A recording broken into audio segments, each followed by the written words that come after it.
Oh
Yeah, 4.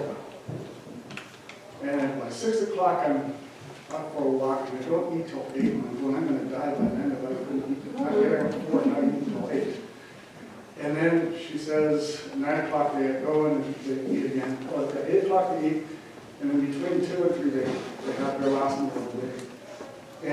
And how long you been doing that? I asked her, and she said, well, we just got back recently, but we used to do it for quite a long time, but things got in the way. And I was thinking, most of us live in the city, and we started thinking, we're living in the city. There's so many distractions, we're on Satan's time. But if we were living according to God's will in the country, we'd be on God's time. So, and that sort of relates to what Jeremy's been talking about this time. Sort of Jerry. Anyway, Jerry, if there's no work, are we getting closer to? We don't need pictures for this afternoon. I'll Okay. probably enhance it a little bit. Right. Work on it for this evening to make it. Well, tell you what, why don't you come up and We'll continue to we'll continue to pray. And I know how to get the audio. There's a button on top on the thing on the top. I just stand here. You can come here if possible. Would that work? Or Yeah, I feel like a cold out here. the folks have never been here. So Yeah.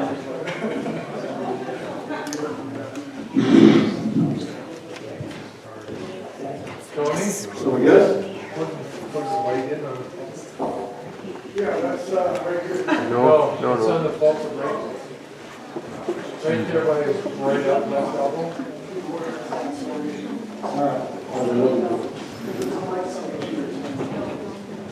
Just pull up the screen up too, Harold. We won't be using it.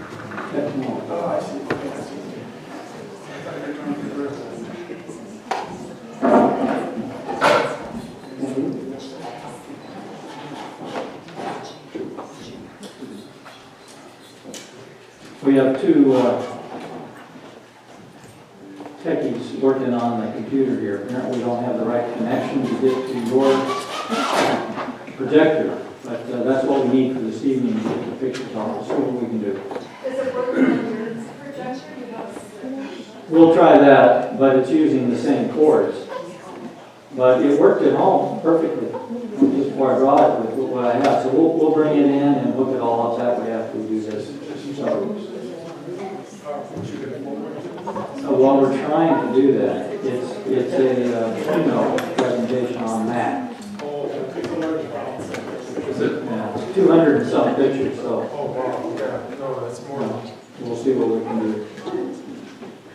Well, this morning we talked a little bit about what impact country living can have on you as a family, how you can actually do it in today's world. Is it still possible for people?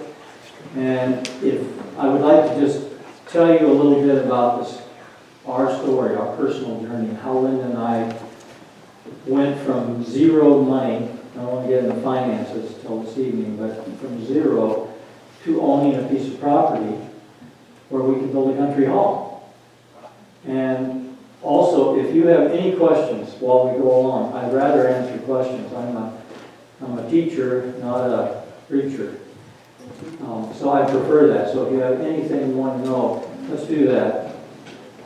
We both went to Andrews University. Actually, Linda went to PUC for 2 years and then transferred to Andrews. I was at Andrews.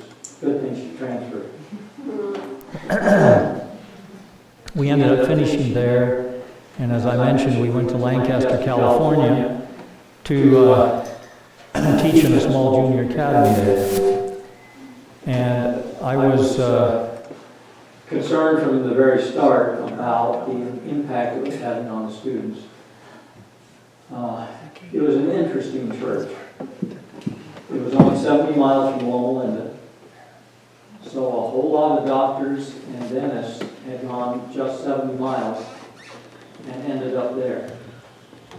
And it made for an interesting mix of the board on the school, trying to help us as teachers to operate the school. There were many, I came in a pastor's family, but I had no idea about church politics, put it that way. All I wanted to do was teach students. And just to give you a little insight, I had always the best way to teach world history was to start from the beginning, right? The world history book that was on the curriculum for the school there started with cavemen. And then it eventually went to Mesopotamia and Egypt and, all the normal stuff. Well, I didn't believe that we started out as cavemen.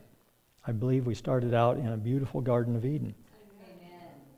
With intelligent beings who, because of sin, slowly deteriorated, lost lifespan, lost stature, lost spirituality, moral strength, and so on. So I looked at that and I told the students, what we're going to do is we're going to read, this isn't staying on me very well here, but we're going to read the first 10 chapters of Patriarchs and Prophets. These were 9th graders. Starts with, why was sin permitted? That's the first chapter. Goes into the creation and all that sort of thing. And it goes up until the flood, because world history that you get in a textbook starts after the flood, essentially. So we were studying those first 10 chapters. We would get together in class with those 9th graders, 15-year-old kids, 16-year-olds. I don't think any of them had ever read that kind of material. And we would talk in class as though they were adults. Why did the Lord allow this? What happened? Why did Satan do what he wanted? How did it impact the human race? And we did all of that. They loved it. I encouraged them to read it at home. The sad thing is, one of my best students, it was one of the girls in class, 9th grader, came back and she said, Mr. Wernick, I'm having a problem at home. I said, what's your problem?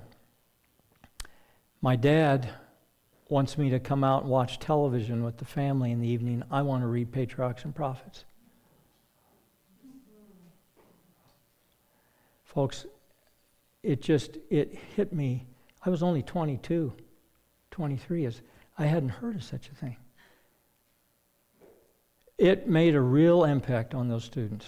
But through those years, we decided something has got to change in education. We didn't really want to spend 40 years with that kind of education.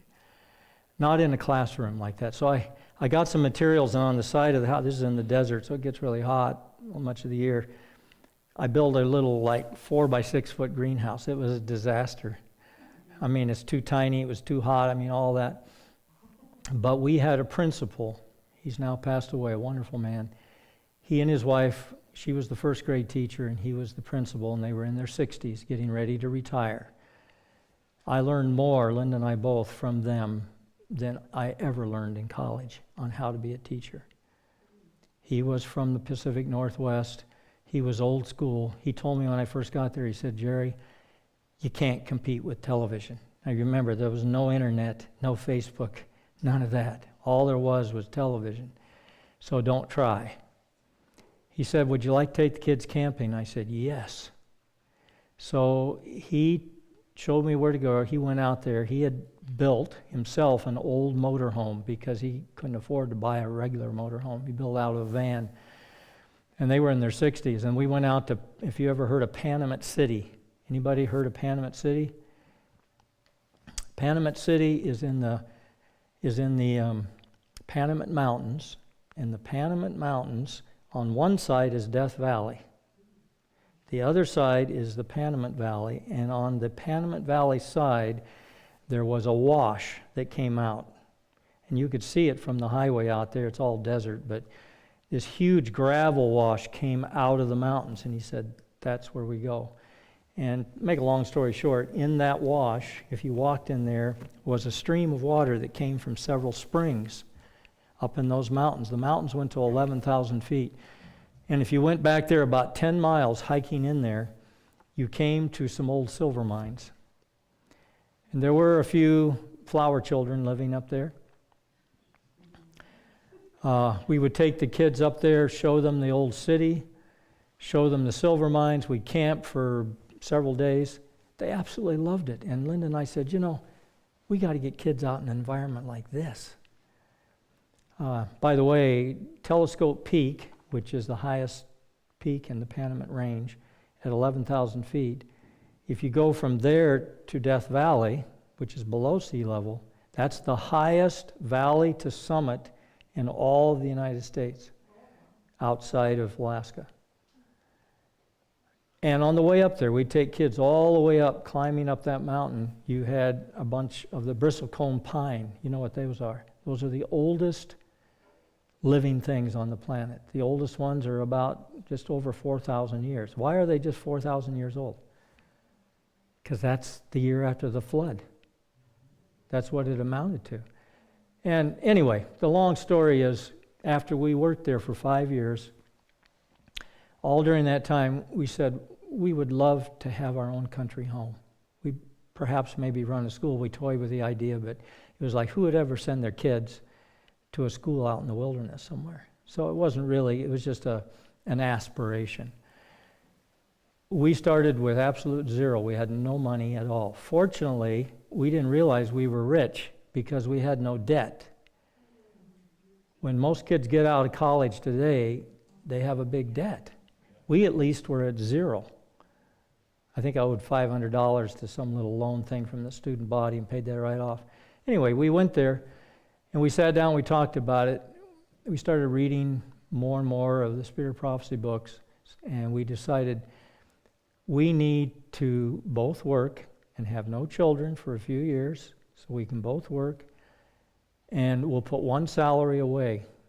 We won't spend it at all. We'll use the other salary to pay the tithe on both and the offerings and all our taxes and whatever, and do our best to be able to save enough money so that in 5 years we'd have enough to buy a piece of land, we hoped. That was our 5-year plan. We faithfully did that. Now, we had good friends we'd gone to college with. Several of them where husband and wife were both teachers as well. This was in Southern California Conference. They were working at other schools. They rented fancy apartments, got new vehicles, went on ski vacations. They were swimming in their apartment pool and playing tennis and all that. We went backpacking and hiking.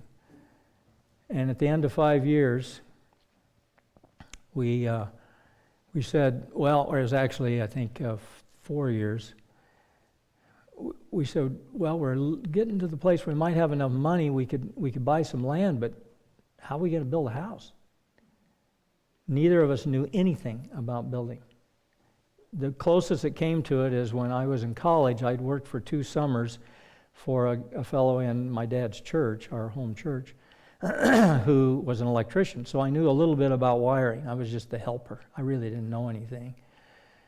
And so we decided the only way we could do that is we needed to build a house right there in California to get some experience. Now, the reason I'm telling you this is because if you've ever felt, I'm too old, I don't have enough money, I don't know how to build, you don't, the Lord will work with you if you are tenacious. So what we did, we went out, the 2 of us, after school. We'd go out to subdivisions, just like around here. They were building houses like crazy in the desert out there. And we go out to these housing districts, and we walk up to one that was half built, and just literally watch the carpenters, what they're trying to figure out how you build a house. I mean, it may sound totally stupid, but we didn't know. I'd go up and ask a guy, and most of them would be, hey, son, because I was like 24 or something by now, 25. I don't have time to tell you what to do. I'm busy. But now usually it was an older fellow. He took pity on us and he said, yeah, I'll show you. So he showed us basic framing. And then I'd go to a plumber. Plumbing is what scared me the worst. I'd done a little electrical work. Because with electrical work, you can burn the house down, but it won't leak. But with plumbing, if you don't do it right, you got water squirting everywhere, and I knew zero about soldering pipes. In those days, it was just beginning to bring plastic pipe in. And that was easy, But some of it, they still required you to do the old cast iron piping, and it had to be put together with lead. And you had to melt the lead in a pan and put the oakum in there and pour. I mean, it was overwhelming. And you can see why, if you're not, we wanted to live the natural living lifestyle. And so we weren't stupid, but we were totally inexperienced and unknowledgeable. But we were determined to make it right. And so I finally found a guy to show me how to solder pipe and the little bit of plumbing I had to do. And so we bought a lot. For people who wanted to live in the mountains, it looked counterproductive. We bought a lot in Lancaster. It was 50. What happened? We're good? Somebody doesn't like me. Anyway, it was 50 feet wide and 100 feet deep. 50 feet wide and 100 feet deep. And the setbacks were 5 feet on each side to the wall. By the time the eave of your house came off and the guy next to you, his eave, you could reach out and shake hands. Essentially. But that was all we could get. It was just desert. We wanted to do this debt-free because we didn't want to go into debt. So we had the little money we had saved, and her grandma had loaned us some money as an income for her. It was helpful to us. We had just a little bit. We went out in the desert and we dug the footers by hand. I couldn't afford a transit. I hope there's no builders in the room. I couldn't afford a transit, so I read, there was no internet, but I had read that you can just use a tube, clear tube, plastic tube, and you just fill that up with water, and you go from one place, and water seeks its level as long as you have the bubbles out. And we leveled the entire building with a water tube. Finally, there was a guy in the church who was a contractor, and I said, before I actually pour the concrete on this thing, would you mind bringing your transit over and just checking it? Yeah, I think I could do that. He brought it over. We were within 1/4 of an inch. And I said, okay, one thing down. I'd never poured concrete. I could go through the whole story. There were 2 guys in the church who took pity on me who were not contractors, but they had poured a little concrete in their life. We poured the concrete, and we ended up framing the house. I had a friend who's still a good friend. I'd gone to school in the academy with him, and he had gone to Andrews and was now he was in med school at Loma Linda, and once in a while had a weekend off. He said, Jerry, you don't know what you're doing. I said, that's right. His dad was a contractor. He said, I'll come up next Sunday and show you how to frame. I learned more in 2 hours with Paul than I had learned from anybody, because I wanted to know. Anyway, we framed the house. We did almost all the work ourselves. Without that, we could never have done it. But there were some things that were beyond our ability. One was stuccoing. Down in California, everything's stuccoed. And that's really an art. And so we got somebody to do that. We hung all the drywall, but we couldn't tape it. I'm not that good. I'm not an artist. And so I got a taper to come over and tape it. He looked at it and he said, you did this all wrong. I said, yeah, you're probably right. I had all the joints in the wrong place. He says, I'll do the best I can. He fixed my problems. Anyway, we built that house. People in our church, here we were like 3 or 4 years out of college. They said, well, you're building a house. That's nice. Other than those 2 people, I think, that came, no one ever came to help us. People don't build their own house. You just don't do that. I have to tell you one other thing. Lancaster is in Los Angeles County. It has the worst building codes, strictest ones of anywhere in the nation. And you have to get a building permit. So I went down, talked to the guy. I told him, I said, I want to build my own house. I said, I can do that? He said, anywhere in the United States that he knew, and he said even in LA County, if you don't have a license, you're not a contractor, you don't know anything, you live in America, and the law still states if you want to build your own house, you can do it. I said, well, he said, well, you got to pass all the inspections. I said, fine, you're going to help me, right? He said, yes. He was so, what should I say, astonished and proud that there was one little young couple in that whole county who still wanted to build their own cabin, their own house. He helped us immensely. I remember one time, one of the code is when you put a shower in, it has to be 3 feet. So I framed it 3 feet. But when you put the shower stall in there, it's not 3 feet. He said, no problem. He says, we'll just bring the short tape. He wanted us to succeed. The rule was that if you build a house without any contractor's license, no plumbing license, no electrical license, nothing, you could do it, but you couldn't sell the house for a year, because then it was just considered you're trying to play contractor, and you know. So we dutifully moved into the house. All of our parents and so on thought, oh, it's wonderful, this young couple's built a house, they're trying to get started in life, this is really great. And a year later, we put it on the market. And they asked us, what are you doing? You just built this thing. You know, and it shows you that if your goal is to do what the Lord wants you to do, if you have to, you'll probably never do it. But if you want to do what the Lord wants you to do, what anything in life, because you love it, and you want to do His will, what we've actually been told to do, the Lord will help you. So we put it on the market. Within a week, it sold. Well, sort of. It was an Asian couple who could hardly speak English, wonderful people, but they were afraid of American ways. They didn't really know. They liked the house, and then within a week they got cold feet. It took about 5 months for it to work through to where they felt confident that it was okay and they could do this. And of course, all during that time, we weren't able to do anything. We couldn't sell it to somebody else. Anyway, what was it, Linda, 10, 15 years later? We went back to visit some friends near Lancaster, and we wanted to go see our house. What had ever happened to it?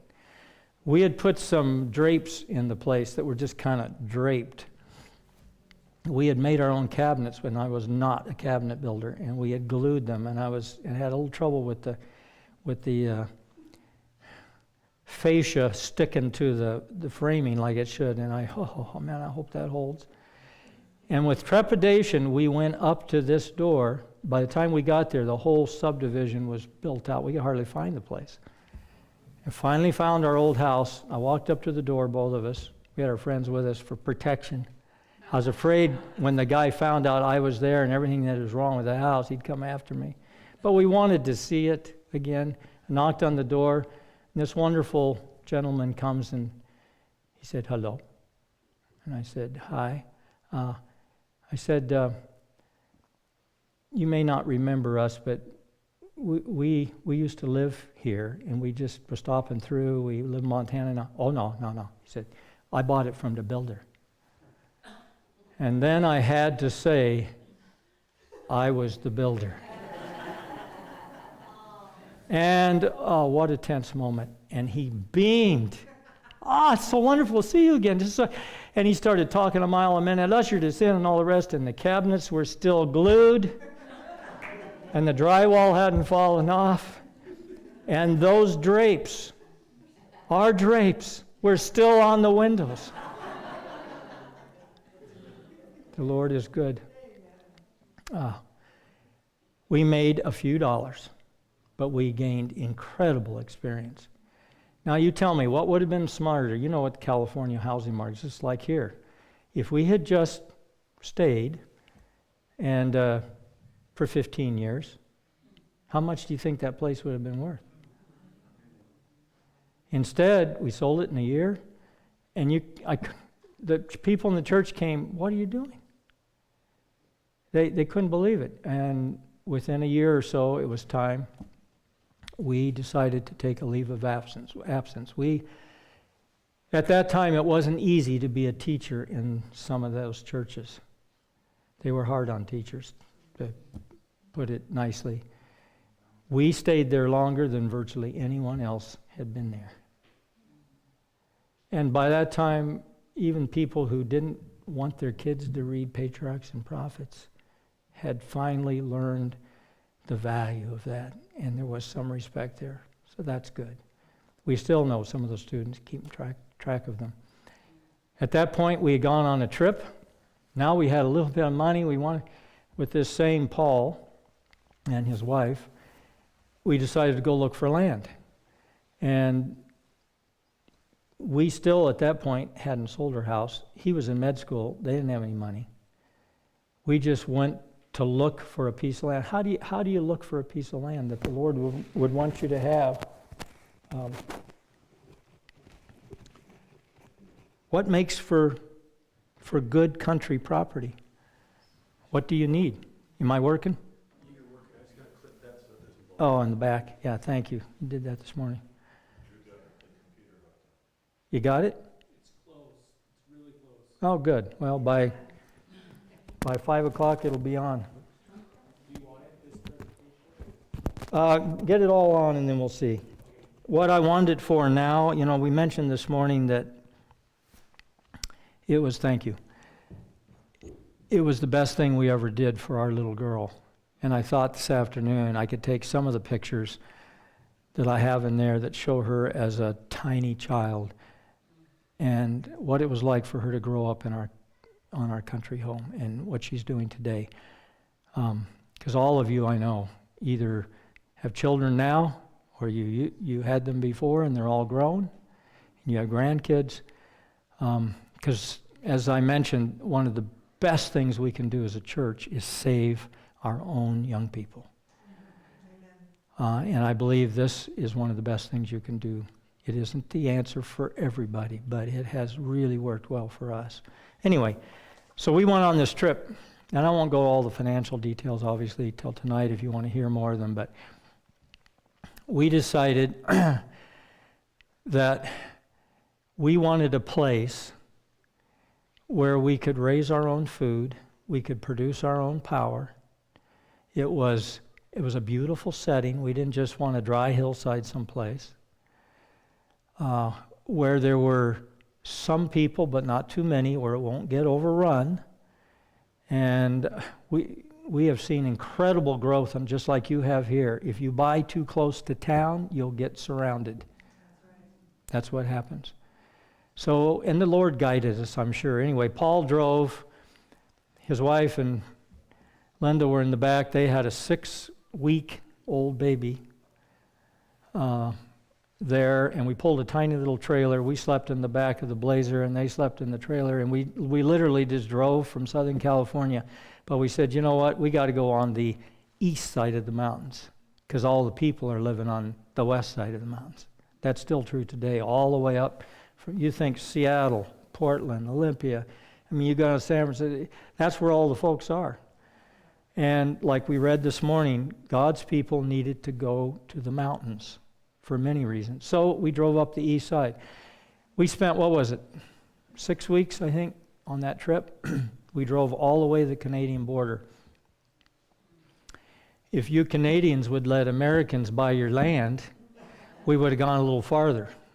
But you really can't. And so we went all the way as far as Mount Baker. Have you ever heard of the Twisp River Valley? We looked for forgotten little valleys. They're everywhere. I sat, Paul did the driving, I sat here and I pored over the map looking for every little black road or dash road that went off into some little valley and just kind of quit. Because we figured those were valleys that just didn't make it financially, and they didn't end up in some big town or whatever, and there might be a place that we could be protected and probably less expensive. So it was a wonderful trip. We spent most of half the summer looking, in that trip we found 6 valleys like the one we ended up in. And we just barely scratched the surface. There are many communities out there, folks, where the people, and we're just talking the secular, normal American or Canadian people, are proud of the fact that their community got bypassed. Yeah, well, I don't know. You know where they are around here. And that's what you're looking for, really. Because if it's anywhere near a big growth center, people will move in, it'll be a bedroom community, and pretty soon you'll be overwhelmed. We looked for a place that had what you would call natural zoning. What's natural zoning? It's God's zoning. It's a place that has too much snow, too bad roads, no electricity, hard growing season, and all of that. And you won't have hardly any hopefully they'll get it going to where I can show you some pictures of our valley. It is absolutely filled with natural resources that are totally untapped. When we went to build our fireplaces, you can get a permit and you can go up into the forest anywhere and get all the free rock you want to build your fireplaces, because there's nobody there to speak of. And yet there is everybody there, because it happened to overlook where we ended up, overlooked Glacier National Park. In the summer, millions of people visit that, but they don't stay. So you have a tremendous opportunity to witness in a place like that. One of our other Adventist families in our church there, they don't live there year-round, but what they have done is they bought a log home, a nice log home, and then they built 4 cabins on their place, really sweet, nice little cabins. And they started a little campground called Little Peace, Peace, Little Peace of Heaven. They will not allow any alcohol in the premises, and no cigarettes, no smoking. And they've had a few people vehemently complain, "What are you doing, trying to tell us what to do?" and all this sort of stuff. Those are the folks you probably don't need. They've had many wonderful Christian families come and say, "We were so thankful to find a place that we knew would be alcohol-free."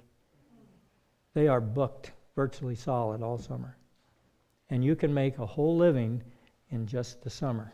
Now, if any of you are looking at all, what can I do? How can I make a living? I mean, I got to go to the office every day. I got this and that, so on. There are all kinds of ways to make a living in the country, provided that you make this calculus. If I go out with my family and we grow a lot of our food, all that we would have to have, we develop our utilities so they're all using God's natural resources. They're free after you install it. And we're way out where things aren't worth that much, so taxes aren't that bad. And you do your own building. And all of that, your expenses are really low. Therefore, your income doesn't need to be the same. But we found many people, they move to the country, and when they get out there, they want to go to Walmart and Costco, and I don't know what all the names of the big stores you have up here are. They want to go just as much as they always did, except you don't need to. But if you keep doing that, pretty soon you'll be back in the city trying to pay for it all. Yeah. And we've seen that happen over and over. It's a whole different lifestyle. We love that lifestyle. Linda and I have always said, except for following Christ and finding each other, moving to the country where we did is the best thing we have ever done in our life. And we did it with virtually no money at all, because land was cheap when we did it in this valley. It's not now in that valley, it is in other places. And this is the way the Lord is. Our land now, as many of you who live here and have lived here for a long time, is worth a fortune. But we don't want to sell it. Why sell it? It's the best place in the world, unless the Lord specifically directs us that's what we need to do. We're told that the day will come when you can't buy and sell. And because of that, remember that statement we read this morning? Because of that, you need a piece of land where you can raise your own provisions, remember? Well, obviously, you're not going to be able to sell that land if you can't buy and sell because you need it. Do you understand how it works? We are told that houses and lands, that's plural, more than you need to just produce what you need for your family, you should sell that and use it for mission work and so on, because you don't need it. It'll just confuse your life and give you stress. But the one piece you need, now, wherever you live, some places, like if you were in the deep south in the United States, you don't need 40 acres because you don't really need firewood down there. What you need is an air conditioner. And air conditioning is a tough cookie to crack in country living because it's really easy to stick another log on the fire. It's really hard to get a hot house cooler without electricity. Yes? What about the straw bale houses? They're supposed to kind of keep it really warm when it's cold out and keep it really hot. But warm when it's cold out and hot when it's cold out. Do a lot of people do that? I wouldn't say I've run into maybe one person that's tried that, and yes, that can work. And maybe all the building stuff with that we can do tonight, but mice love straw. But don't you cement it in though? You can. That's what you have to stucco it and all that. But you can actually do the calculations on that. Straw, it's a good insulator because the bales are so wide. If you just made your house that wide and filled it with real insulation, it'd actually be a lot better. I mean, it's one reason we build a frame house rather than a log house. We were all bezabbered about log houses. Isn't that what everybody did when they went, the pioneers? But logs are not all that good at insulation. So there's a lot of that we can talk about tonight perhaps. But what I want to emphasize now is, even though we had virtually no experience and no money, we were able to buy a piece of land. The Lord worked it out for us. I should probably tell you one little story about buying the land that shows the Lord's leading. When we went there, our valley is 40 miles from the nearest town. It's kind of like the Okanagan Valley is the big valley. It has a huge lake in it. The lake moderates the climate, much like here. That's where Kalispell is. That's where everybody lives. And then this is a side valley that goes up 30, 40 miles from that. If we had bought in that big valley, it's being inundated with development now. So that's one reason we didn't do that. But in a side valley, we could only find one realtor in the whole area who was willing to go up there because it was like a 3-hour, 4-hour round trip. Who's going to do that just for you? I mean, we look like California refugees, which is what we were. And he didn't know us from anybody, but he was willing to we went up in the winter because we wanted to see it in the winter. He rented snowshoes for us. And I'm sure he thought, as soon as these California, city crats get out there and I put them on snowshoes, they're not going to stay here. But that's exactly what we wanted. He didn't know that. And we went out there and literally snowshoed in 3 feet of snow to go out and look at this property. The property we first looked at was not on the market. It was an original homestead. Did you ever have homesteading here in BC? You can't still, can you? Yeah. That part of Montana was one of the last places in the United States to be homesteaded. They were still homesteading up into the 30s, but it was closed, of course, when we got there. This piece that we were looking at was an original homestead, 166 acres, quarter-mile of riverfront. There was no road to it. The original homesteaders never built a road. They came up in Glacier National Park and floated across the river to get into it. And the guy said, it's not on the market, but I kind of think they might be interested. Let me call Frank. Turned out there were 5 children who were part of that original homestead family. Frank was the oldest. All 5 were in their 70s. I didn't know it at the time, but we went out and looked, and we came in and said, yeah, this is what we want. So we made an offer on that property. The day we made the offer, the realtor called up Frank, and Frank said, you won't believe this. My mother has been in a nursing home in Portland. She died today. We can't get a deed to these folks for at least 2 years. Got to go through probate. There's 5 children. We desperately want to sell it. We said, man, we don't want to wait 2 years. So dejectedly, Linda and I by ourselves this time went back out. We looked at the property next to it, also not for sale. But this guy knew him. That place turned out to be the place we ended up buying. And it was better in many ways. Not only that, 13 years, I think, or so after we had purchased our property, the original homestead that we had looked at, those people, Frank and his siblings, tried to sell that for years. I tried to get all my friends. Can you imagine? It was an absolute steal. I tried to get my friends, somebody else buy it. Nobody wanted it. They all wanted to live in the city somewhere. So finally, they sold it back to the government. A few years after that, a big forest fire came through and burned the whole thing. It went right down our property line at that area. So now we own it.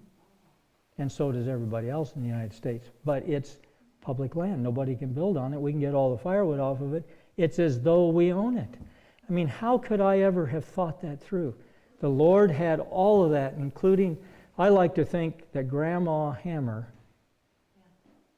got to live till she was 92 or where it was, because she couldn't die till Jerry and Linda came along and he could complete the plan. I firmly believe, folks, if you're determined, no matter your age, no matter your station in life, no matter what, if you want to live in the country, the Lord already has a property picked out for you with your name on it. All you got to do is turn every rock, work hard, look for it. You can't just sit in your living room and get on Zillow or something and say, I wonder what... No, you got to get off the rocking chair and you got to go out there and turn rocks and hike through 3 feet of snow if necessary. And if you show that, Gabriel goes back to heaven and says, Lord, this is a keeper. These folks mean what they say. And he'll say, all right, get the property out for them. It's there. I believe it's already there. It was for us.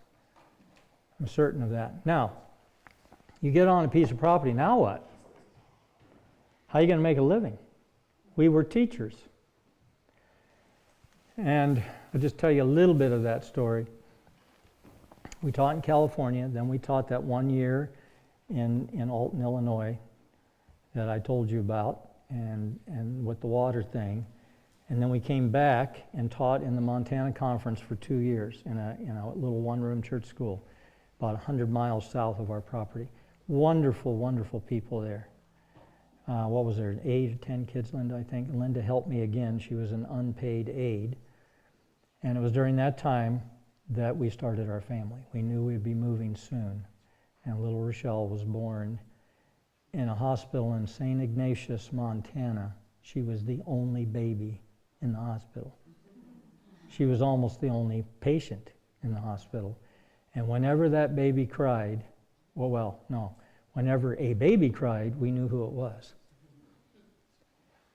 And I'll never forget, just 10, 15 minutes after she was born, they handed her to me while they helped Linda. I cuddled her in my arms, walked down a darkened corridor because nobody was in the hospital, speak of it all, except these 2 lady doctors that helped Linda and so on. I walked to the end. It was in January. She was born January 4. It was like 10 below zero outside. And I looked out the window and you could see the Mission Mountains there. They're not our mountains because we were 100 miles or more north of there. And I'll never forget, little Rochelle was as quiet as could be. She had huge eyes. Her eyes, this is a new world. It's like Adam and Eve just got created, right? And those eyes were big and she was just looking around, this tiny little baby. And I showed her the mountains, and I said, little girl, you're going to get to live with us in a place like this.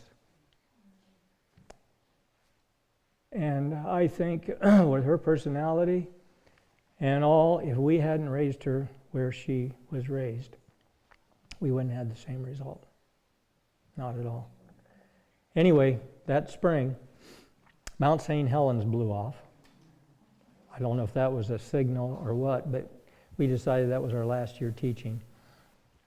And again, you think about, as people in the church there realized we had resigned, they wanted us to stay and teach. We loved the people there. We thought it was time for us to go to our property and get started.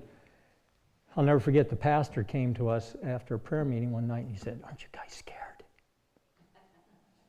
Aren't you scared? We said, scared of what? He said, no paycheck. We were getting our paycheck from the same conference. He was a pastor, we were teachers. And we said, no.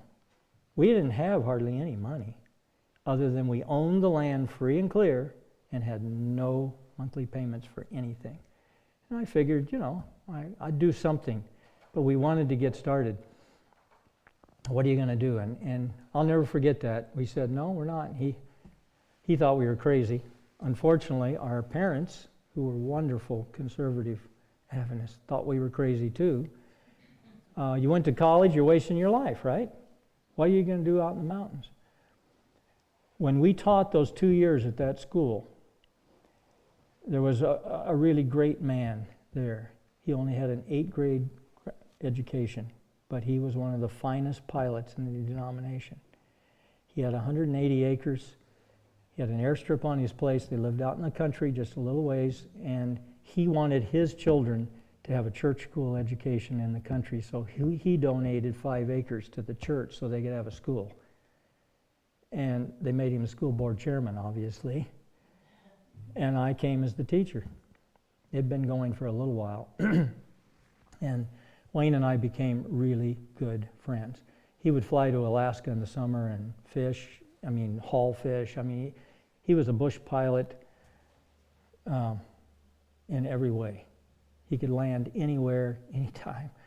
He was a great pilot. Anyway, we ended up teaching 3 of his students.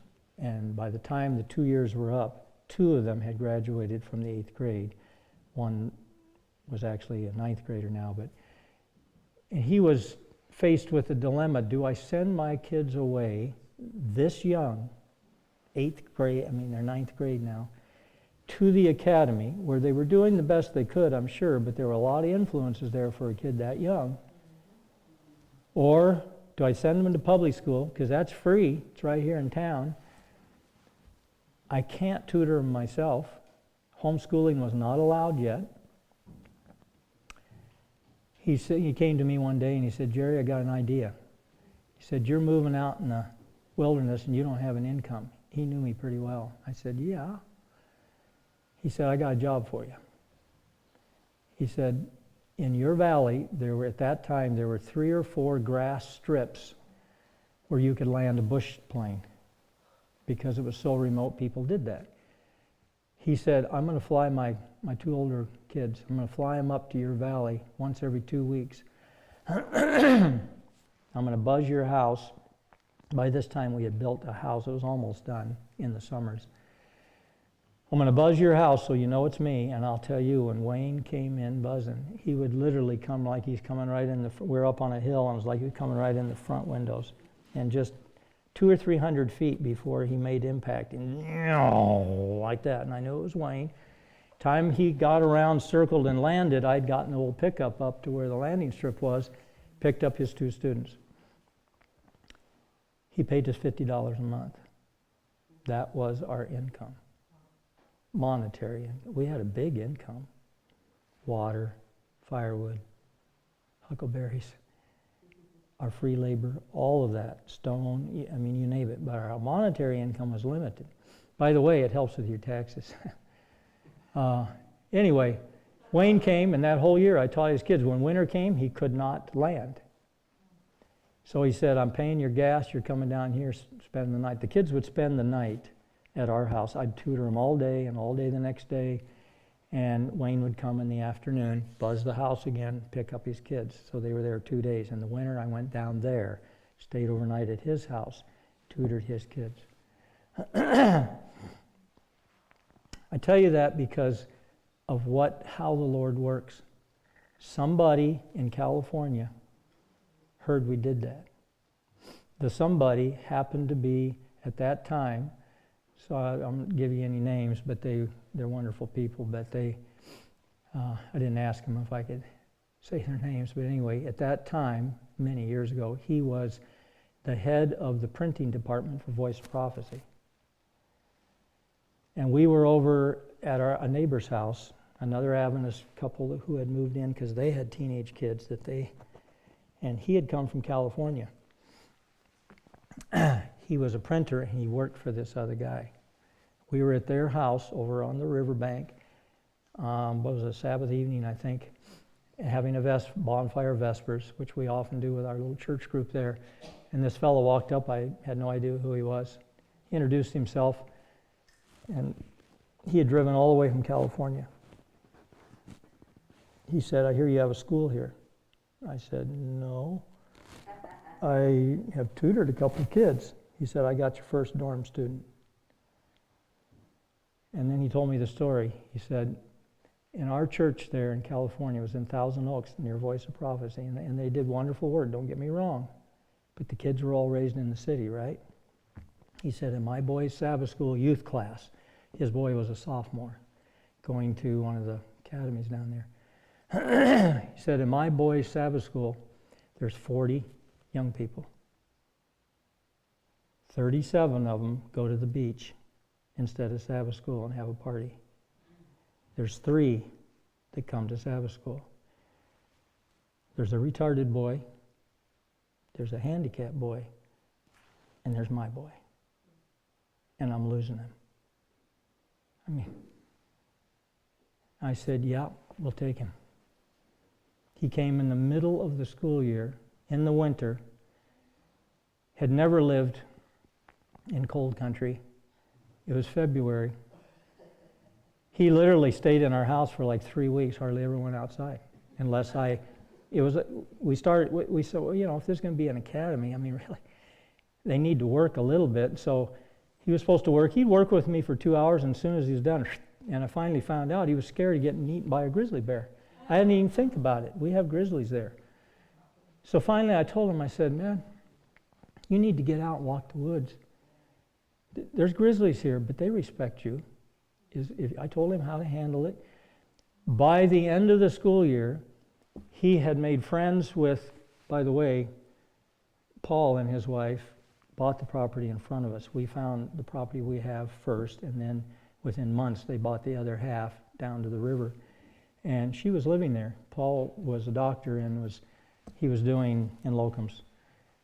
And she had a couple horses and needed a fence. So she hired our boy, I won't use his name right now, she made him a deal. By then he was, man, I'd like to have a horse. She said, you build me a log fence around my 5-acre pasture, I'll give you one of the horses. All of a sudden he was energized. He worked hard. And by the end of that school year, his folks seen the transformation in their boy, because he was basically flunking where he was, getting D's and F's. And now he was doing decent. He'd only been there for 3-4 months. They moved to Washington State so they could be closer to him, and ended up putting him in an academy there because they were near him again. And I got to tell you the other story, the way it works. They took him. He had been a sophomore now. He's completed sophomore, right? Are we a school? Not really. It was just private tutoring, really. And they went to the academy and they wanted to enroll him as a junior in this Adventist academy. And the principal, his mother, who was a very capable, highly educated lady, told me this story. She went there and he said, well, where'd you go to school?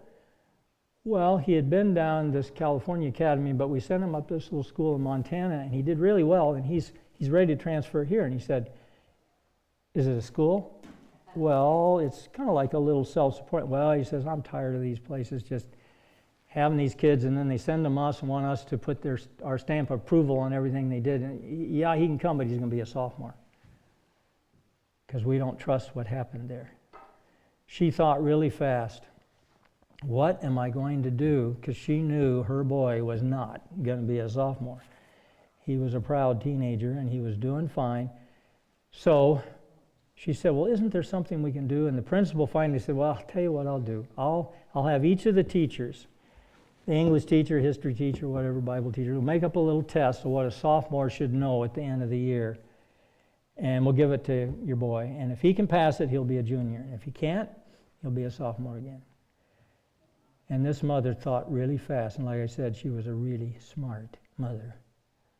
She said, I'll tell you what, we'll agree to that, provided you give the same test to all your sophomores, and those who don't pass will be with Todd.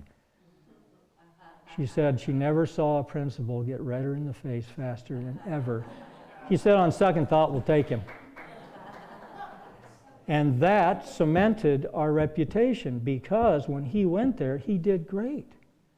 Because he'd been turned around, not by me or by Linda, but by the wilderness and the Lord through that wilderness experience.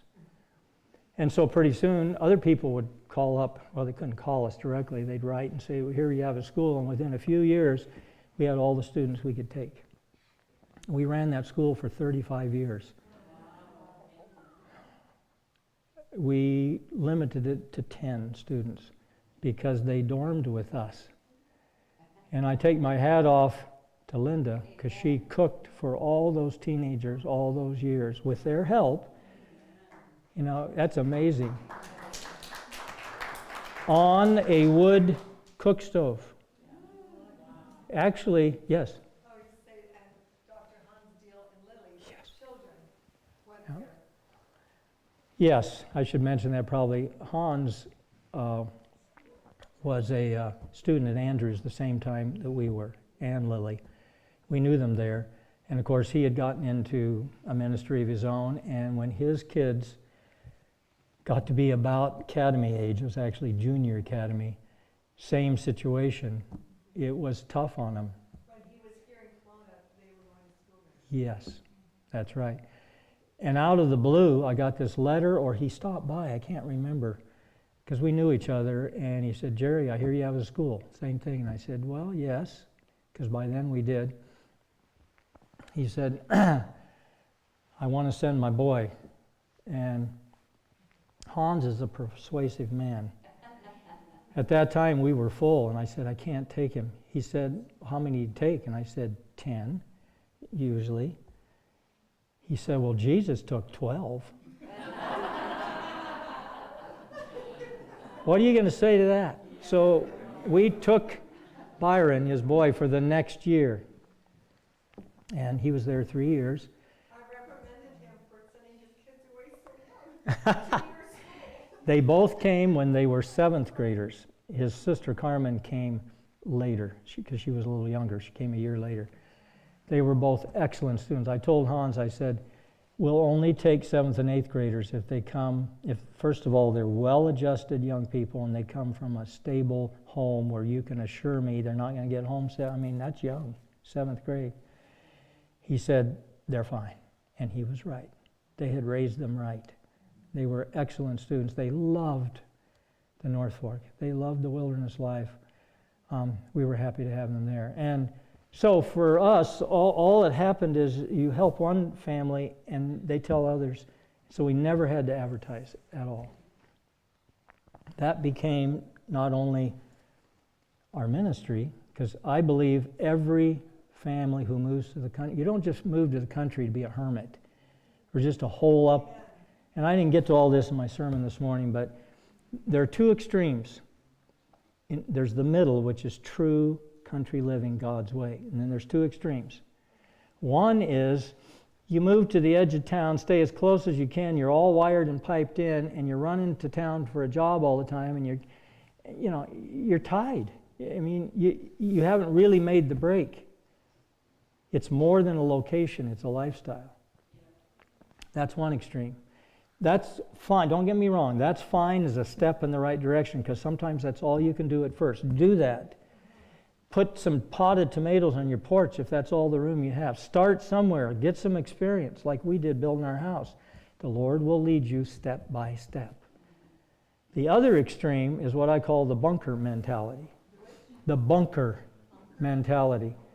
You go out, buy a little piece of land, you build a really concrete house, you buy a bunch of ammunition, store up a bunch of gold. People, this happens. You bury gold in your backyard, and you buy a whole bunch of freeze-dried food. That's not country living. There is a whole group of people, they're called survivalists in some quarters and so on. They don't usually have the same picture of God that you and I have, but they're determined that when it all hits the fan, they're going to survive. I believe we're going to survive not because we have a garden, not because we moved to the country, but because we obeyed God, and then He will bless you. Like we said this morning, the time to build the ark is before it starts to rain. If Noah had not built the ark, you think the Lord would have saved him? He could have. He could have just had one little mountaintop where he could go. Or he could float on a log, or he could just float on the water. The Lord can do anything. In fact, Ellen White tells us clearly that the ark could not have survived the storm on its own. You and I cannot survive what's coming on this earth, the crisis that's coming, on our own. But if we refuse to follow the model that the Lord has specifically given us when we could have, and I realize the Lord comes to us all at different times in our life. If we make every good faith effort that we can possibly do, I believe the Lord will make up the difference. But if you don't, it's like that quote we read, if you don't, the Lord will not work a miracle to undo a wrong course of action. So we had our school. It was I can tell you folks, after teaching those young people, and I had good times with those young people in California, but we were confined to those tiny classrooms. It was difficult. When we got up there, and we would have like two freshmen, 3 sophomores, 2 juniors, and 2 or 3 seniors. We had 10 kids. So basically, I was teaching 2 or 3 at a time. My biggest class I ever had was 5 history students, because there were some sophomores and whatever taking it all at once. If I can never get the pictures going, I'll show you the picture of our little classroom that we built.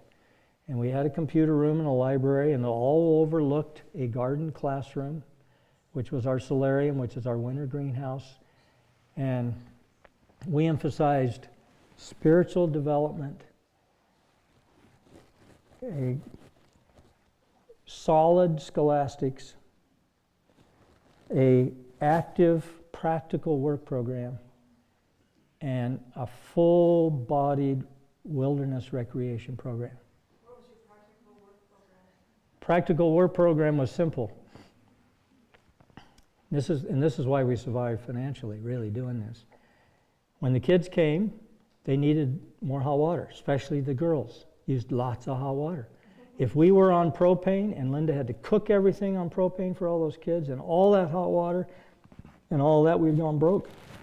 Instead, the kids went out for the practical work and helped us get a little more firewood, because all our hot water and all our heat and all the cooking is done with wood. But I'll show you the details, but it's done, I think, in a different way than it's usually done, so that it's efficient, it's scientific, it works fantastic. The hot water is virtually automatic, except in the dead of summer. Then you have to just build a dedicated fire because you don't really need any heat.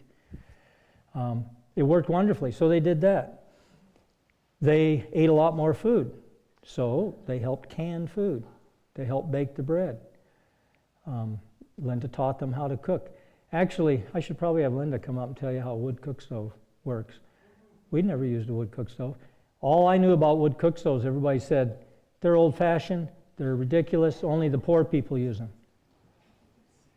Actually, wood cook stoves, maybe not here, are making a comeback because, number one, they use renewable fuel. And the newer ones, we used an old one out of an old homestead cabin somebody gave us for years. We finally got a new one. It's airtight. The whole top. I mean, you guys are just catching up with us because, you used to have a little gas burner here and one here and your pan fall off of it and this and that. Finally, they went to the electric tops, where everything's just smooth and real nice. That's the way the wood cook stove is. The old ones had holes everywhere. The new ones aren't that way. It's a solid, it's about 3/8 thick steel on top. You can cook anything on them. One area is hot, real hot, frying, whatever. Another area is boiling, and over here is simmering. Do you want to come up and tell them? Okay, she said she'll do that tonight when you can see the pictures. The other thing they did, well, first of all, a lot of small schools like we had, and I'm just telling you what worked for us. Most of them become 501c3. That's in U.S. I don't know what it is in Canada, but it's a tax-deductible organization, a nonprofit, so that people can donate a lot of money and all that.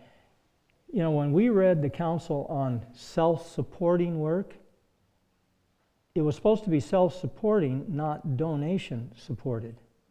And we knew many other people because we were in the, became into the group and the friendships of people who were trying to do similar things.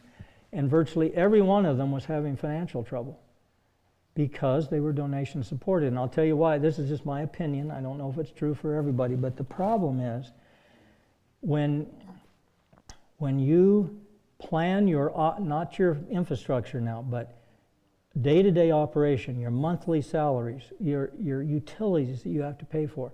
If you're dependent on donations, and you know how donations are, sometimes you get a bunch and sometimes it dries up. And people pass away and, and this and that.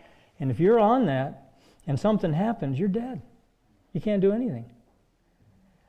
And there's just this, we started a little business when we first went up there before the school ever came along. It was called Red Metal Supply. We thought, well, all our neighbors need nails and screws and plywood up here, and town trips were expensive. So we started this little store. And we learned really quick that if the money belongs to the business and not you, it's a lot easier to spend. You got, it's a whole different mentality. And so we decided we were not going to do that. We never encouraged donations. We received almost no donations. And what few we did, we told the people we could not give them a tax receipt for it. And we only used it for infrastructure. A canoe for the kids, a mission trip with the kids, something like that, but not for operations, not for our own salaries. And if you follow that rule, you can't go bad because it's run like a business. Otherwise, it's so easy to get into the other pattern. I've seen that over and over. So, what we did is only went on the tuition that we charged. And that worked well for us. And I would recommend that model to anybody that wants to start a ministry. Anyway, that was our ministry, but it was also our family business. And part of that, we decided right off, we did not want to have the students there year-round. Many independent schools, the kids are there so they can work all summer because that's when the gardens are on and all that sort of stuff. And I knew that, but I also knew it was important for us as a family to have family time. It was important for Rochelle. She loved having the kids there, but she was so thankful when she had her bedroom to herself and all that too. And so we had 3.5 months every summer that we were by ourselves on our own place. And then we had a month and a half in the winter from Thanksgiving, U.S. Thanksgiving, until New Year's, when they went home so they could go home for a long break with their parents. And I can tell you something else about that. When the internet finally came in, the last 10 years or so that we were running a school, and I told some of you this privately already, parents would call us up and, well, I'm interested in putting my boy or my girl in your school and all that. Do you have room and whatnot? And then about the next question would be, do you have internet? And we would say no. And they would say, oh, thank you. I'm looking for a place because I don't know why, but for I've never had to do that, but maybe as a parent, you just can't keep your kids off the internet. Maybe that's impossible in today's world. I don't know. I think maybe you can. I've known a few that have. But it was real easy when they sent them to our place. There wasn't any internet. And I can tell you something. They literally went through 2 or 3 weeks of withdrawal. And these were kids from conservative, good, wonderful kids. But they were, I mean, I had one circumstance, just to give you an example, and I'm no guru on the internet because I spend as little time as I can on it. I'm too busy doing what I consider to be a way more fun, more important things outdoors. But anyway, this one boy came, somebody sent him with a phone, and didn't work up there, and then we didn't allow the kids to have serious relationships, boy-girl relationships. They could be friends, they worked together, you know, we did recreation together, they sat together at the table, but, you know, we're not going to pair off. You do that later. And they pretty much adhered to that, but nonetheless, you know how people are. They have feelings, and this guy kind of liked this girl. So we went on a trip, a school trip. Well, when we got on the trip, they did have internet once in a while at a hotel or whatever. In that 1 month, the girl's dad, who I knew really well, got a hold of me and said, "Jerry, we got a problem." I said, "What's that?" He said, "We got a bill for $200 for overcharges." Today it would be far more than that. This was many, many years ago. I said, "What's it for?" He said, "Well, she and this guy were texting all the time, and I purposely put a limit on her text. She couldn't get all those without pay. She didn't know it." But I said, "Well, how many were there?" "How many do you think it was?" This is in 1 month. Texts. 2,500. You think your kids aren't doing it? Don't be naive. Now, as far as I know, they didn't do anything wrong. It was just giddy, silly, frivolous nothings. But it hurts their spirituality. It's no different than when Ellen White said when too many people went to Battle Creek, there was all this ch-ch-ch-ch-ch-ch. And so it's like we moved back to Battle Creek about 10, 15 years ago.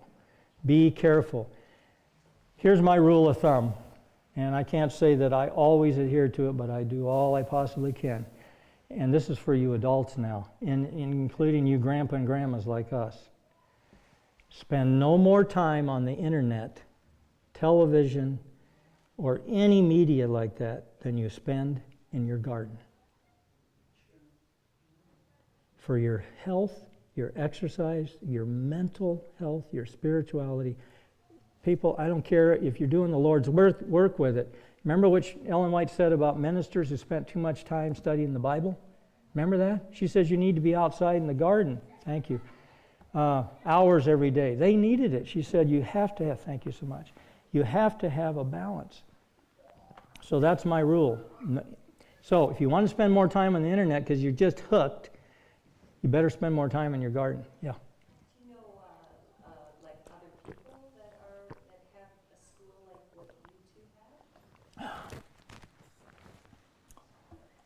There are other small schools. I mean, you have Fountain View here, but it's a different thing. I think they're doing a great work in many ways. I've never been there, so I don't know what's happening now. And we did have some students from there come our way, and some of our students went there. But it's a much larger school. It's a dorm type situation. What people were looking for with us was basically an extended home. Yes. And we The wilderness. yes. The wilderness. That's the whole point. Right now, I don't know any that are truly in the wilderness. We've tried. We've had a number of people want to start one. The problem for most of them is where just starting out. We've had young people. Where are they going to get the land to do it? I mean, we like we said, we saved every penny. We built a house. We went up there. We worked hard, and that's how we got it. Unless you're willing, and that took 10 years, really. So I don't know that right now. I know some who are thinking the next best thing to it is if you are homeschooling your kids, and I hope you all are, if you possibly can in their elementary years, then, and Ted and Rochelle's our daughter, I'm going to tell you a little more about them later, but they have one boy now, Curtis, and they are homeschooling him. And they're facing the same issue. He loves it, everything's fine, but it would be nice if he could get together with fellow homeschoolers who are conservative Seventh-day Adventists and do field trips, music fests, and all that sort of stuff. We had that because we had 7, 8, 9, whatever it was, at our little school. And the kids became great friends. They loved it. Almost all of them loved it there.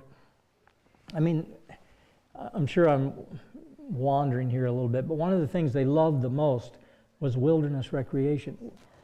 If I never show these slides, I show a picture of a beautiful lake that's just across the valley from our place that we go all the time. It's in Glacier National Park, has beautiful mountains behind it. That's our gymnasium. I always brag that we had the biggest gymnasium in the denomination. And we did. We went hiking, backpacking, canoeing, mountain climbing, all the time that there wasn't snow. And in the winter, we went ice skating, skiing, and so on. And so that was our rec program, and they loved that. So you need to get a homeschool group, even if you're 200 miles away, I don't know. If there's any here that, you know, it's a little bit far from our place to here, but if you met in the middle, it's not too bad, yeah. How did you get and how long in the winter? In our valley is an alpine valley. What that means is that it's high enough that when the snow comes, it never melts till spring. I grew up in the Midwest, basically Ohio and Indiana. We would get snow, it'd snow a foot, and a week and a half later it was gone. And the snow was brown most of the time, you know what I mean? The traffic and everything, it was ugly, it was terrible. But it was what is called an open winter. It's in and out. In our valley, the snow usually, the first serious snow usually comes in early November, and that may melt back a little, but it never melts completely. And you get another one, it builds up. Our snow builds up typically about 3 feet of a snow pack. And that maxes out about the end of February. And then in March, it usually stays and may go down a tiny bit, but it's whatever it's snowing, it's melting that fast. In April is the serious melt month. So we have snow-free ground 7 months out of the year. For 5 months, we have snow on the ground. But that's why I wanted to show you our greenhouses, because in our greenhouses, it's not that way. So when you traveled around in the valley, were there roads or did you have to pack it up? There was one county road that comes up from Columbia Falls, which is 40 miles away, and the county grades that road occasionally. We're the last on the list because there's hardly any people. There's 100 people who live in our valley year-round, and the valley is, well, it's about as big as the whole Kanawha Valley. It's like close to 50 miles long and about 30 miles wide. I don't know what this is. In that valley, there's 100 people. In the summer, there can be several thousand people, but they're usually not there very long. So the county does grade it. They only grade it to they used to only grade it to the last mailbox that was being used because it dead ends at Canada. And I'll have to tell you, you folks shut the border on us. It used to be open when we first moved there 9 to 5. Now it's not, and neither side, they had to have somebody live up there in the wilderness with their family on both sides. And there were like 5 people a day, you know, so they finally closed it. So you can't go over, but the road goes there. But now, the Border Patrol patrols that because it goes to the border, and so they plow it to the border all the time. So that road's plowed, but our home is a mile from that road. And I'm responsible, or Fran, I mean, you know, whoever's there, Ted and I now, to plow that section of road, that mile. And then we have about a mile of roads on our own place, on our own land. We don't plow them all. That, again, we made that into a fun time because in the early days when I'd plow that, I had an old Land Cruiser and it had a homemade V-plow on the front. And the kids would all get back with ropes and they were skiing the berms and all that, and I'd haul them all the way to the mailboxes. and then back, and we'd get to the hill, because we're down quite a hill, then they'd let go and they'd ski the whole hill all the way down. That was our ski lift. We have video of that, and they loved it. Yeah. And folks, I got to tell you that too. The only reason Rochelle really came away loving the lifestyle is there's several reasons. Number one, I was home as a father all the time. Because I could have made a whole lot more money going off as a contractor somewhere or someplace else teaching or whatever and only coming in the summer. But I chose to be there. And so as far as she knew, she grew up, she thought every daddy was home all day long. I can tell you many stories about what it was like when we first wanted to leave her with Linda's parents, just so we could go shopping for some furniture when we were over in Walla Walla area. She cried and cried. She'd never, ever been away from us. Yes? What did you do for Sabbath, for church? For church? What happened was, because we moved there, our friends, Paul and Peggy, they bought the property in front of us. Then they moved there. They had 2 young children, about Rochelle's age. And then a friend of mine, who was just a casual acquaintance, that happened to be on the conference education board the year that we asked for a leave of absence, so that isn't like we quit and we didn't get fired. We just wanted everybody to know on record that we all left on good graces, and maybe we'd come back, maybe not. They didn't have any obligation, so they had to go through the board. He was a teacher, and on the board were 2 or 3 teachers. He was one of the teachers on that board. He worked in a whole different part of the conference. There were 300 teachers in the conference. And he heard that. He said nothing. They voted it, it's fine. And somebody asked, well, where are they going? And this guy told me later, the conference superintendent, who was a good friend, and all that, he said, I don't know why, but they've got this terrible idea. They want to go to Montana and live out in the mountains. They'll be back. When this other teacher heard that, as soon as he got home, he got on the phone, called me up. We were just acquaintances. And he said, you're doing what I wanted to do all my life. Can I come up there and see what you're doing? So he came with his family. Eventually they bought land next to us. And then they had this friend from Voice of Prophecy, and they bought the land next to them. So within, 4 or 5 years, there were 4 or 5 Adventist families there. And then a couple others moved in other places in the valley. And so eventually, I went to Kalispell, actually, and was an elder in that church down there. It was the only church in the area. But when we started our group, we petitioned the conference, said we'd like to be a company, a conference company. And they said, wonderful. So the conference leadership, the president, everybody came up to our Wilderness Valley. We had a meeting at the local landowners'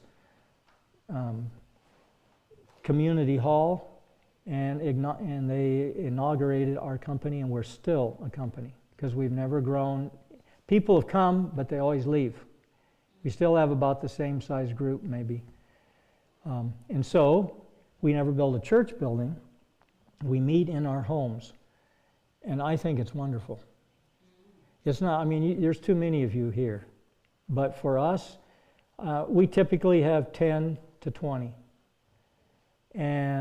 And occasionally we'll have 30 or 40 on some special event, and we meet outside. We go caving for our church services. We have what's called Sermon on the Mount. They're doing that today, is what they told me, the folks that are there. We go up to a high mountain where you can drive up way above tree line, and there's a fire lookout there. It's not manned anymore. And someone has a sermon on the mount. And then those who want go caving after that. So we do that kind of thing. It saved us an enormous amount of money, and because of that, our church finances are as good as I've ever seen, because we don't have hardly any expenses, and we use it for mission work instead.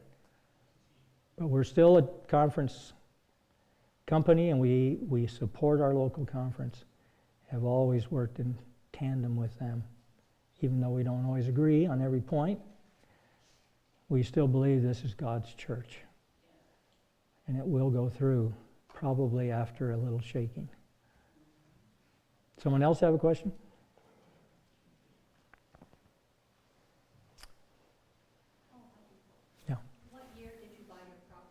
1975. Yeah. It's a good thing we did. Property in our, because there's very little property in our valley, has now been discovered by wealthy environmentalists who, most of them are wonderful neighbors. They are good people at heart. They would help you no matter what. But they are at best agnostics. They don't know if there's a God. They love nature. They love the animals. They love the forest. And since we've retired, I should probably maybe finish with this. All during the time we were running the school, we took them on mission trips. We took Rochelle, several places, and we went to Nepal, we went to Europe, we went to other places doing mission work. Every family needs to do that, some of that, together as a family. And but when we retired, Rochelle and Ted, about that time, were thinking, they both went to med school, came back. They were living in Whitefish, which is a ski resort area near us, 50 miles away. And they decided for a permanent home, they wanted to build on top of our hill on the family property. So they have done that. I'll show you a picture of their home if I can do that. Anyway, so we helped them build right after, and about that time Curtis came along, so it was grandson, we need to build another house. We helped them build their whole house too, although we only did about half the work on theirs because they were still busy working. Anyway, with them there, it was a situation of coming up with some sort of other ministry, because they're both physicians, they weren't teachers. And so at that point, we had huge gardens, which we think is important. And so we decided to open a garden market on our own property. Our neighbors knew we had gardens, and we all kind of traded and this and that. And it was we never advertised. It's only for our near neighbors, pretty much that 100 who live there year round. There's some in the summer. They come to our place, and I wanted people to be attracted to your home where they can see the flowers and the gardens. Because we live in a valley where everybody shoots deer and other stuff. Why are you a vegetarian? We've had many opportunities to tell them what is better about a plant-based diet. And they love the food.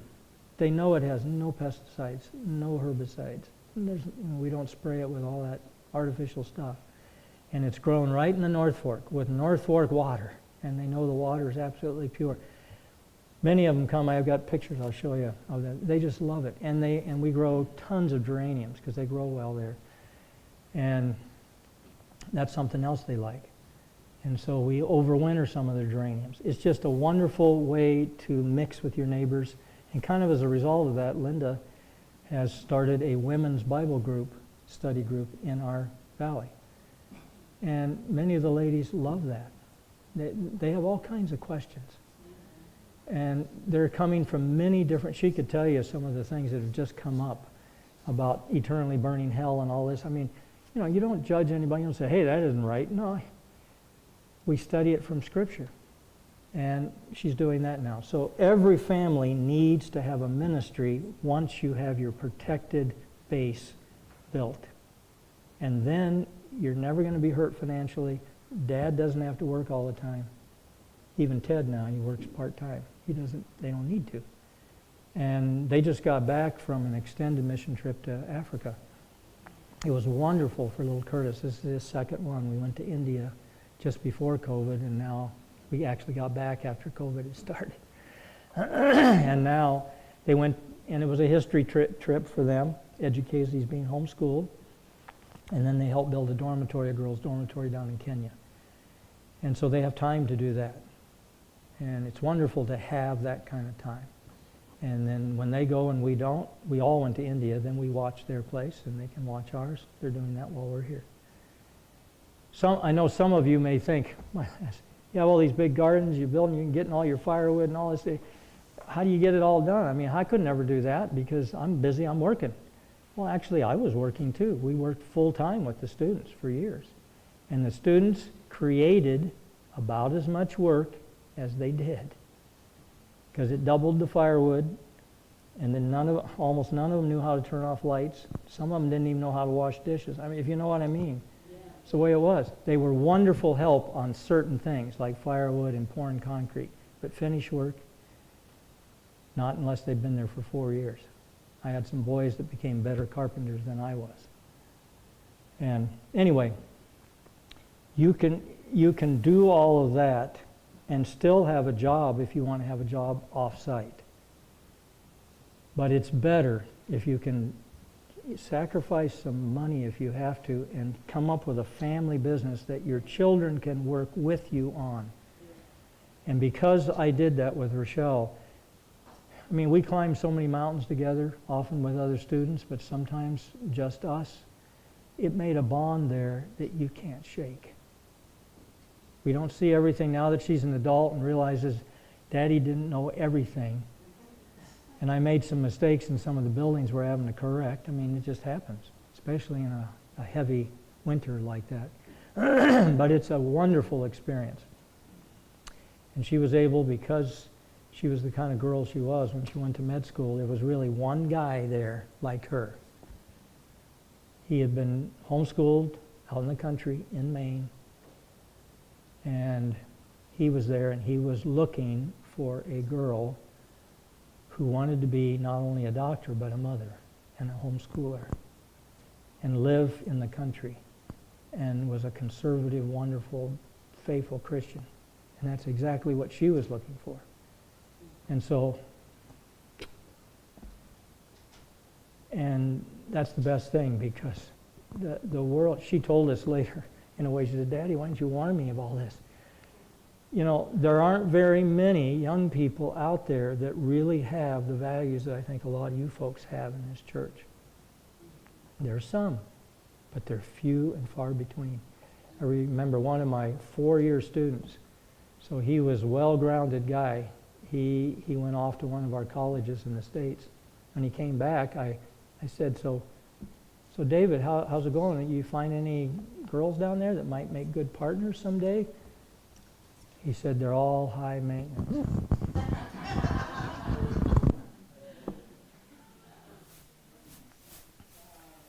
There's some wonderful, wonderful young ladies out there, and men. But the best thing you can do is to have a network of like-minded people that you're working with so they can meet. Well, I think, unless we have other questions, we'll save the pictures till right after we have this little luncheon, and then after Sabbath we can go through all the practical part. Anybody else have a question? Let's wait. I do. Yes. What was the elevation? Our house is at 3,600. The top of we have a hill on our place. The top of the hill is 3,800. And to get outside news, did you have a television around, or? In the first years, we had no phone for 10 years. The only way I could get any news at all was go out in the old pickup and turn on the radio in the pickup, and then it would kind of come in scratchy. And I didn't really care about the news that much. What I wanted to know was the weather, because the weather meant a lot in that valley especially. And so I bought this little weather box you could get, but I couldn't get any reception unless I stomped through the snow to the top of our hill and would hold it just the right area. Then I could hear the weather report for the next day or two. But now, because of Ted and Rochelle's work, they really needed high-speed internet, as long as you can control it. And because of their hospital work, they have to be connected so that they can go in if there's an emergency. So we now have that, and it gives you a phone too. So how hard is it to control? Well, I'd say for most of the time it's not hard. Are the kids allowed phones? Well, we don't run the school anymore. So in the internet, at that point when we had kids, was only at our house. So for them to make a call, they had to come to the house, sit in the living room. You know, we couldn't have internet down at the bunkhouse. We had a bunkhouse for the boys. The girls lived upstairs in our house. They were wonderful kids, but it's a terrible temptation. I'll have to say, for me, it's not very much. I look at the news a little bit. I look at the weather. And I do use it for research, especially if I'm trying to build something. I want to know anything about another plant or greenhouse or whatever. And we do get email. We have learned, I can tell you this, Linda and I got more work done. It wasn't just because we were young, before we had a phone and the internet than we do now. Because nobody could call us and nobody could enter, you know.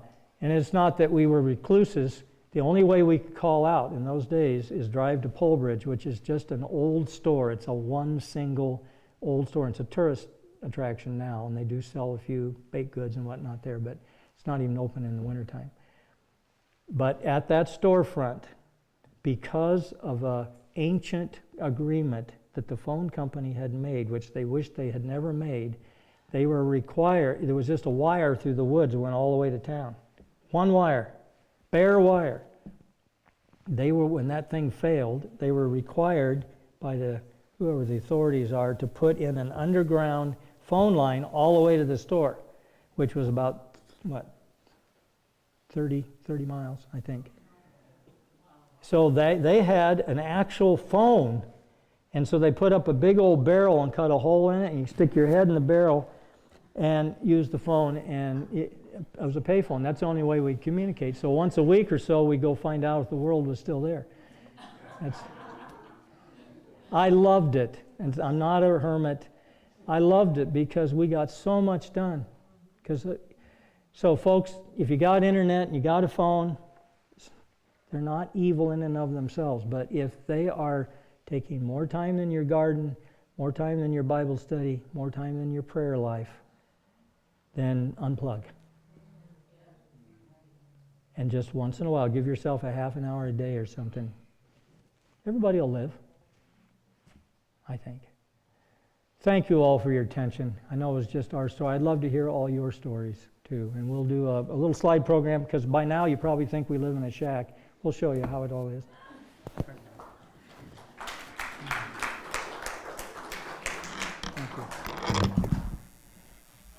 Well, I enjoyed listening to that. I know I was blessed. I hope you all were blessed.